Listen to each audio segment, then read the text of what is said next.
Alright, magandang hapon na ho sa lahat natin ng mga viewers Luzon, Visayas at Mindanao all over the world. Welcome naman sa ating panibagong video, panibagong reaction, mga caption, mga kakamping. So pag-usapan lang ho natin itong banat ni Banat Bay kay Mr. President Bongbong Marcos na kung saan aminado ho siya na napipikon ho siya sa pamamahala ni Mr. President Bongbong Marcos. At ayon sa kanya, 1% na lang daw ang naniniwala sa pamamahala ni Mr. President Bongbong Marcos at gusto na daw isuka ito si Mr. President Bongbong Marcos. So gusto lang ho natin sampalin ng katotohanan si Banat Bay. So dalawang video ho ang mapapanood nyo. Ang una, ang banat ni Banat Bay. At ang pangalawa, yun yung panampal natin na katotohanan kay Banat Bay. O eto Banat Bay, panoorin mo ito. Para kang sinampal ng lupa nito. O eto ho mga ka-action, panoorin po muna natin. Alam nyo mga kababayan, ito sinasabi natin ha, itong ginagawa ng gobyerno na ito, talagang nakakapikon. Bakit? Mantakin mo ang tindi ng problema ng bayan natin. Nagtataasan ang presyo. Mataas ang bilang na walang trabaho.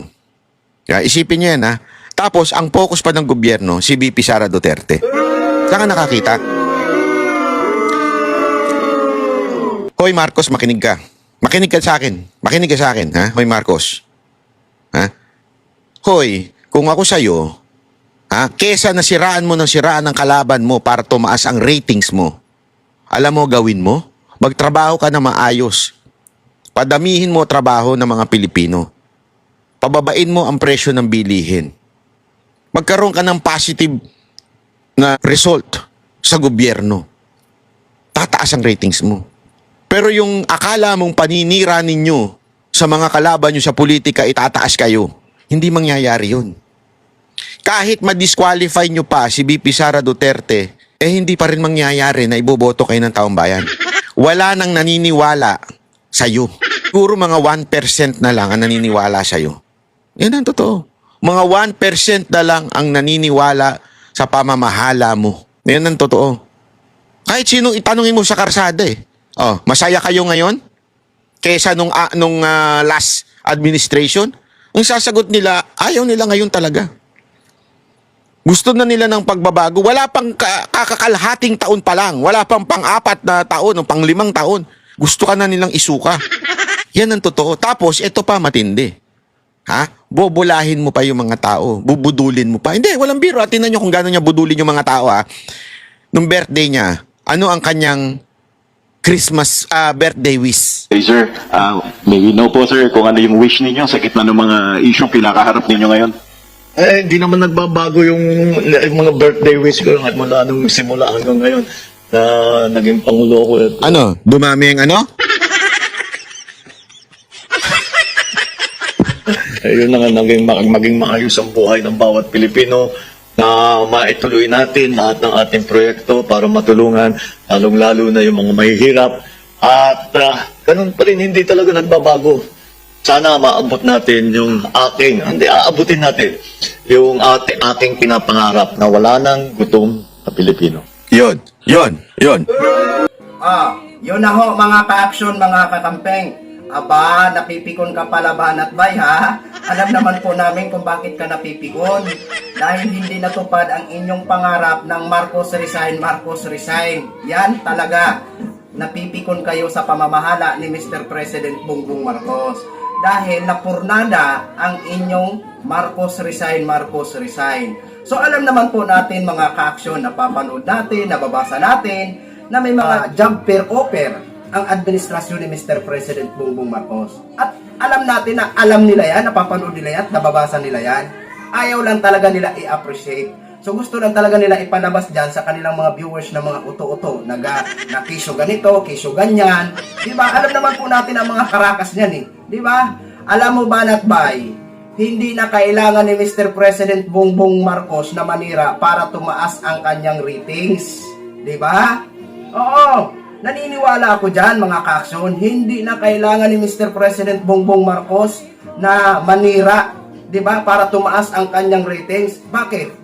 May narinig ba tayo na naninira si Mr. President Bongbong Marcos sa kanyang mga kalaban kung sino man? Di ba? Wala tayong naririnig. Di ba? Ang naririnig ho natin, naninira si Vice President. Di ba? Si Vice President. Alam mo ba, Natbay, bago mo pangaralan si Mr. President Bongbong Marcos, no? Pangaralan mo muna ang iyong mga iniidolo, di ba? Yan si Vice President Sara, pangaralan mo. Si Pulong, pangaralan mo. O si Pulong, nung in-invite siya ng ICI, hindi siya pumunta. Tapos ngayon, hihingi ng travel clearance para pumunta sa 17 country. O di ba? Kapal na mukha. Di ba, Natbay? O, yan si Vice President Sara. O, nandun lagi sa ibang bansa. O, natutuwa ba kayo ng ganyan ang inyong mga iniidolo? Di ba? Sa bagay, iba talaga kapag panatiko. Wala kang nakikitang mali. Lahat sa'yo tama. Kasi panatiko ka nga eh. Di ba? Yung mga ginagawa ng presidente, hindi nyo na nakikita na i-appreciate nyo kasi panatiko kayo. Di ba? Para sa inyo, walang ginagawa si Mr. President Bongbong Marcos. Pero alam ng mas maraming Pilipino na may ginagawa si Mr. President Bongbong Marcos. Alam mo ba, Natbay, yung sinasabi mo na 1% na lang ang naniniwala kay Mr. President Bongbong Marcos at gusto na siyang isuka. Eto, common sense na lang ba, Natbay, ha? Kung totoo yung sinasabi mo, bakit hindi nagtagumpay ang panawagan nyo na Marcos resign, Marcos resign? Kung 1% na lang ang naniniwala kay Mr. President Bongbong Marcos at gusto na siyang isuka tulad ng ginasabi mo. Di ba? Ay, Natbay, ginagawa mo naman ang mga uto-uto yung mga viewers mo.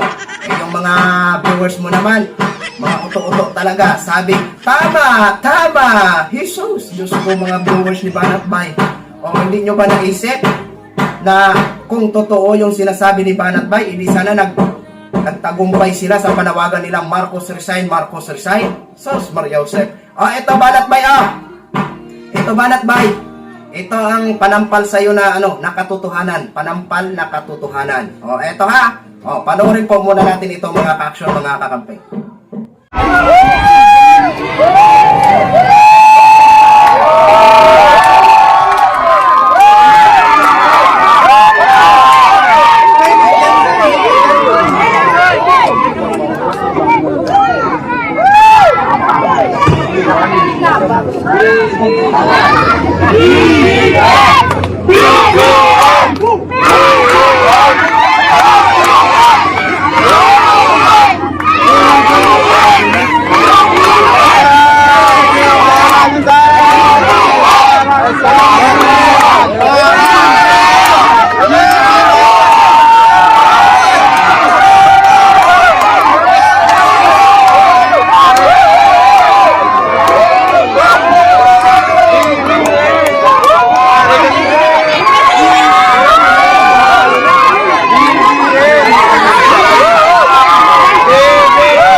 Ay, sa mas bukado sa kasam. Ito siya sa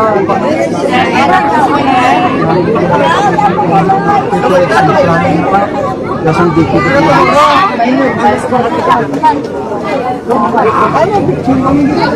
Mga picture kami ba? Pakay, pamilitra.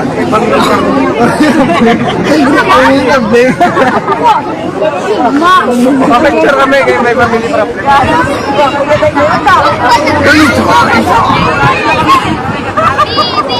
Oh, di kami diyo. Taway na lang, okay na. Tapos lang. Manyagan ako. Tapos lang. Ay ba, Ramas? Thank you, Councilor. Thanks, you know what?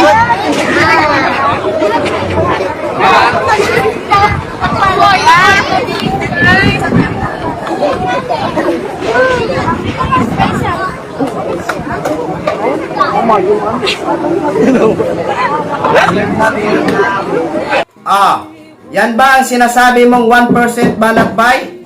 Ano ba ang sinisigaw? BBM! BBM! Saan yan? Kahapon yan sa Bacolod City na kung saan personal na inspeksyon ni Mr. President Bongbong Marcos ang Oplan kontra baha doon sa creek doon, mga ka-aksyon, mga kakambeng. Oh, yan ba yung 1%? Ha? Pasensya na kayo mga ka-aksyon na may gumagawa na kapitbahay kaya may naririnig kayo na pukpok, ha? Ayan. Oh. Ano ba, Natbay? Di ba para kang sinampal ng lupa? Ano? 1%? Talaga ba, Natbay? 1% na lang? Kawawa naman si Banatbay. Pinag-uuto-uto naman ang kanyang mga viewers. So yun lang po mga ka-aksyon, mga kakamping no, in-share ko lang ho sa inyo yan. Maraming salamat po sa lahat natin ng mga viewers, Luzon, Visayas at Mindanao, all over the world. Ako po ang inyong lingkod, sina Action Man. Have a good day, everyone!